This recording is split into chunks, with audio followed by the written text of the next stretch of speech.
तर तुम्ही माझ्या एका प्रश्नाचं उत्तर द्या पोरीनं. आज जा कीर्तन संपलं.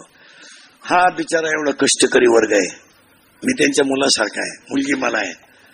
पुरीनं तुम्ही फक्त तुमच्या आयुष्यात तुमच्या बापाने केलेली चूक मला सांगा की तुम्ही त्याला एवढी शिक्षा दिली की त्याला गल्लीत वरमान काढायला जागा ठेवली नाही. त्याचं चूक सांगा फक्त. तुम्ही जा. पाहुण्यामध्ये त्याने खाली पाहायचं, मित्रांमध्ये त्याने खाली पाहायचं, गल्लीनं त्याला वर मान काढायची नाही, आणि गावात त्यानं कुणाशी नीट बोलायचं नाही. त्याचं पाप सांगा ना. बनियन मळालं तर पलटी करून घातलं हे त्याचं पाप आहे. शर्ट फाटला तर त्यानं बनियनवर दिवस काढले हे त्याचं पाप आहे. बायकोच्या गळ्यातले दागिने मोडून त्याने तुम्हाला मोठं केलं हे पाप आहे का त्याचं. 10वीच्या मुलीनं प्रयोग वही आणायला सांगितली तर त्यानं 1 किलो साखर कमी आणली आणि 25 रुपयाची वही आणली.